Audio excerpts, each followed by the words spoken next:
பணியாற்றி கொண்டிருப்பவர்களுக்கு தேசிய விருதுகள் அறிவிக்கப்பட்டுக் கொண்டிருக்கின்றன. அந்த வகையில் எங்களது நன்றியை நாங்கள் தெரிவித்துக் கொள்கிறோம். இன்றைய தினம் இந்த நாடு பாதுகாப்பாக இருக்கிறது என்றால் அதற்கு மரியாதைக்குரிய பாரத பிரதமர் அவர்கள் காரணம். அது கரோனாவிடமிருந்து பாதுகாத்ததாக இருக்கட்டும், தீவிரவாதிகளிடமிருந்து பாதுகாத்ததாக இருக்கட்டும், கடனில் இருந்து இந்த நாட்டை பாதுகாத்ததாக இருக்கட்டும், நிச்சயமாக மரியாதைக்குரிய பாரத பிரதமருக்கு ஒரு பங்குண்டு. ஆனால் தமிழகம் தொடர்ந்து ஒரு பிரிவினை வாதத்தையும் பிரிவினை கருத்தையும் சொல்லி சொல்லி சொல்லி சொல்லி தமிழ்நாடு ஏதோ புறக்கணிக்கப்பட்டுக் கொண்டிருப்பதை போலவும், எப்பொழுதுமே போராடி கொண்டிருக்க வேண்டும் என்பதை போலவும், ஏதோ எப்பொழுதும் திணிக்கப்பட்டுக் கொண்டிருப்பதை போலவும் ஒரு மாய தோற்றத்தை முதலமைச்சர் ஏற்படுத்திக் கொண்டிருக்கிறார். இதற்கு எனது வன்மையான கண்டனத்தை தெரிவித்துக் கொள்கிறேன். என்றாவது முதலமைச்சர் ஒரு மகிழ்ச்சியாக எல்லோரிடமும் பகிர்ந்து கொண்டு நமக்கு கிடைக்கின்ற நல்லவற்றை எல்லாம் ஒரு மகிழ்ச்சியாக நன்றியுணர்வோடு பேசுகிறாரா என்றால் கிடையாது.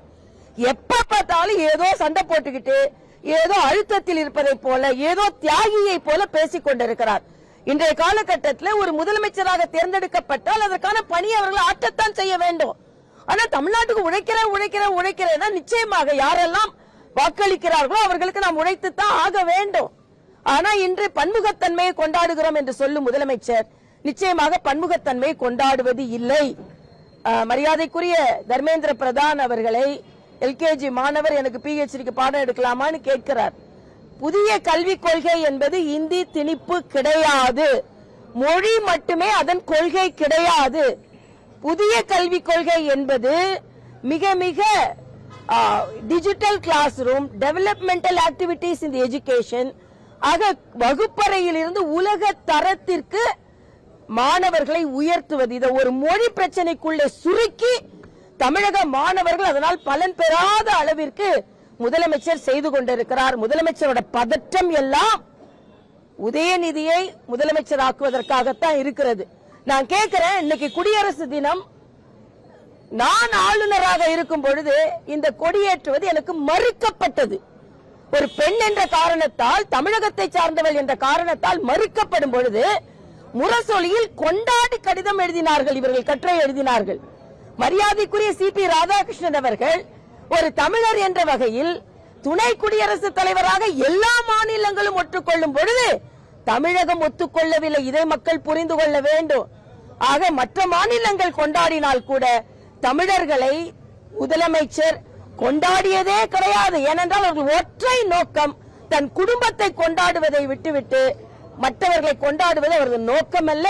அதனால் அவரது சுயநல நோக்கத்தை தமிழக மக்கள் புரிந்து கொள்ள வேண்டும் என்பது எனது கருத்து.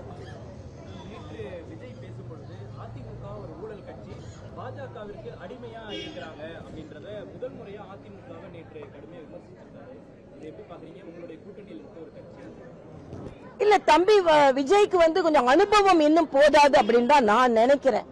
அவர் என்னன்னா தனித்து விடப்பட்டதால் ஏதோ அப்படி பேசுகிறாரா என்று எனக்கு தெரியவில்லை. ஏனென்றா அவரோட பேச்சு எப்பவுமே நான் கேட்கிறேன், உச்சபட்சத்தில் இருந்து வந்திருக்கிறார் என்று சொல்ல. அரசியல் நிறைய பேர் உச்சபட்சத்துல இருந்து வந்திருக்கோம். உதாரணத்திற்கு நான் மருத்துவரா இருந்து உச்சபட்ச பிராக்டிஸ் விட்டுட்டு தான் வந்தேன்.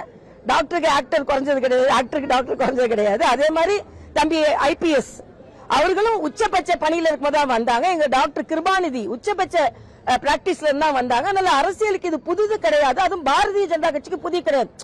ஏதோ தியாகம் செய்யறேன் பேசிக்கொண்டு, ஆனால் இன்று 30 வருஷமா நடிச்சு முடிச்சுட்டு தானப்பா தம்பி வரீங்க.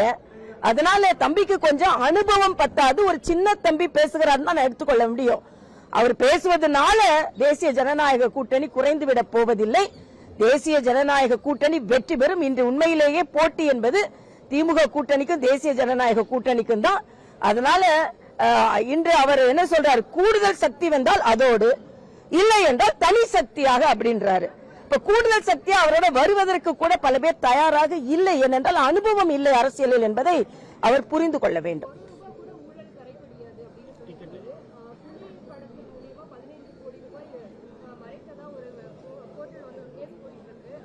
அது மட்டும் இல்ல, யார் அந்த சார்னு கேட்கிற மாதிரி எப்படி அந்த கார் அப்படின்னு கேட்டுக்கொண்டிருந்தாங்க இல்லையா, எப்படி அந்த கார், இதெல்லாம் இருக்குதுப்பா. அதாவது முற்றிலுமாக தன்னை ஒரு காந்தி மாதிரி எதிர்கொண்டு அப்படி தன்னைத்தானே, அதான் நான் சொன்னேன், ஒரு சின்ன பையனை தான் நான் அதுல பாக்குறேன். நான் நேற்றே சொன்னேன், இந்த சின்ன பிள்ளைங்க நம்ம வீட்டுல என்ன பண்ண எல்லாம் நான் செஞ்சிருவேன் அப்படின்ற ஒரு மனநிலையை தான் நான் அதுல பாக்குறேன். தம்பி விஜய் அவர்கள் உண்மையிலேயே திமுகவை தோற்கடிக்க வேண்டும் என்று உங்கள் எண்ணம் இருந்தது என்றால், நான் விஜய் ஒரு ஜீரோ மாதிரி, ஜீரோன்னு சொல்லல, விஜய் ஒரு ஜீரோ மாதிரி. ஜீரோ தனியா இருந்தா வேல்யூ கிடையாது, ஆனா அதே ஜீரோ இன்னொருத்தவங்க கூட சேர்ந்தா வேல்யூ. ஆக இன்னைக்கு வெற்றி பெற வேண்டும் என்றால் தேசிய ஜனநாயக கூட்டணிக்கு தான் மக்கள் ஆதரவு தருவார்கள். இன்றைக்கு திமுக கூட்டணியில் உள்ள கட்சிகளுக்கே நம்பிக்கை இல்ல திமுக வெற்றி பெறும்னு. அதனாலதான் திருமாவளவன் என்ன சொல்றாரு, பெரியவர் ராமதாஸை சேர்க்கலாமா வேண்டாமா, அவர் பதில் சொல்ல மாட்டேன்றார். நான் பாலட் டிஎம்கே போட்டுட்டேன்னு சொல்றாரு. அதே மாதிரி காங்கிரஸ்ல இன்னைக்கு சூரியனை பார்த்து கும்பிடுறவங்களோட விசில் அடிக்கிறவங்க தான் அதிகமா இருக்காங்க. ஆக காங்கிரஸ்ல உள்ள பிரிவினையை என்ன செய்ய போகிறீர்கள்? ஆக அவங்க கட்சிக்குள்ளேயே கூட்டணிக்குள்ளேயே திமுக மறுபடியும் வெற்றி பெறும் என்ற எண்ணம் அவர்களுக்கு இல்லை. முதலமைச்சரோட பேச்சில தினம் பதற்றம் தெரிகிறது. அதனால தேசிய ஜனநாயக கூட்டணி நிச்சயமாக வெற்றி பெறும்.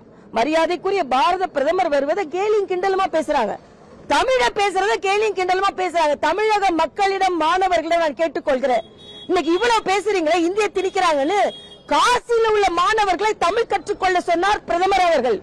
மற்ற மாநிலத்தை சார்ந்தவர்களை தமிழ் கற்றுக்கொள்ள சொன்னார் பிரதமர் அவர்கள்.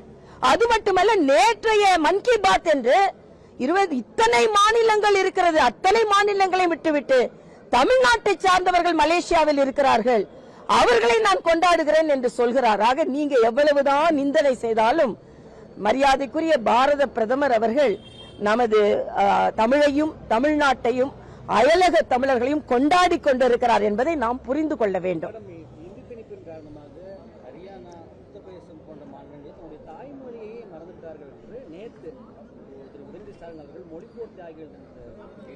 நான் கேட்கிறேன், யூபி அரசாங்கத்தில் நீங்க இருந்தீங்கல்லப்பா, பாரதிய ஜனதா கட்சி அந்தந்த மாநிலங்கள் எல்லாம் இப்பதான் ஆள ஆரம்பித்திருக்கிறது.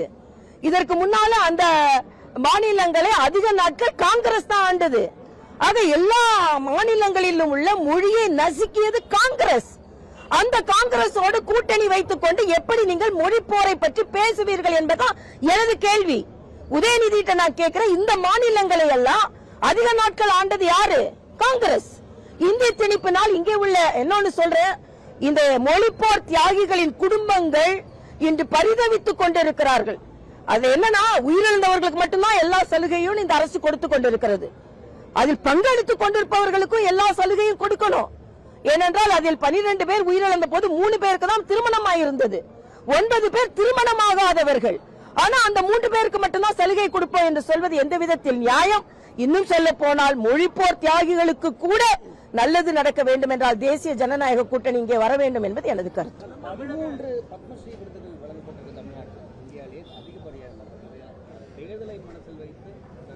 ஐயா, அதாவது யூபி அரசாங்கத்திலே தமிழ்நாட்டில் கிடைச்சவங்களோட லிஸ்டையும் பாருங்க, என்டி அரசாங்கத்திலே தமிழ்நாடு லிஸ்டையும் பாருங்க.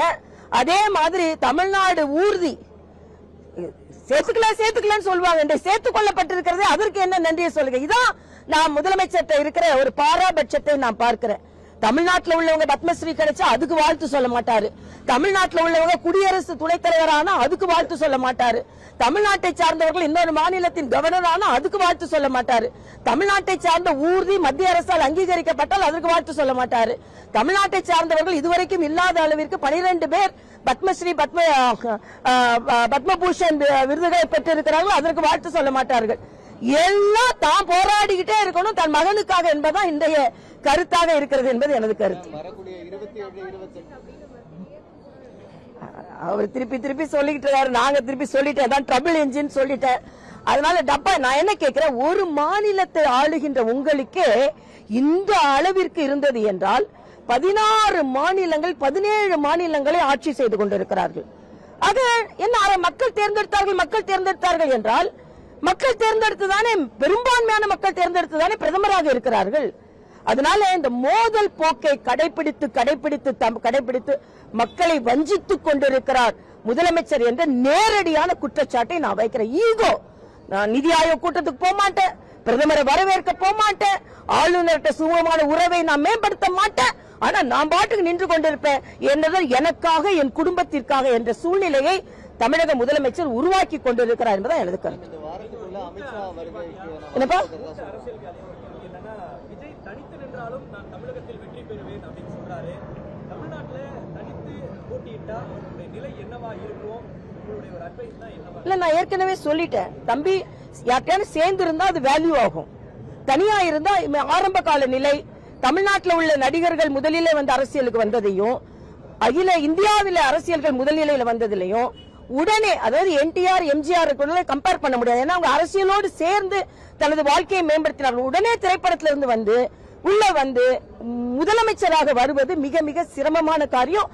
அதனால அவர்கள் தொண்டர்களின் உழைப்பையும் அவர்கள் ரசிகர்களின் உழைப்பையும் அவர்களின் தொண்டர்களின் நம்பிக்கையும் தம்பி விஜய் ஏமாற்றிவிடக் கூடாது. எந்த கூட்டணி வெற்றி பெறுகிறதோ அந்த கூட்டணிக்கு ஆதரவாக இருக்க வேண்டும் என்பது மட்டுமல்ல, இன்னொன்னே சொல்றேன், தேசிய ஜனநாயக கூட்டணி ஆட்சிக்கு வந்தால் தம்பி விஜய் எந்த பிரச்சனையும் இல்லாம அரசியல் செய்யலாம்.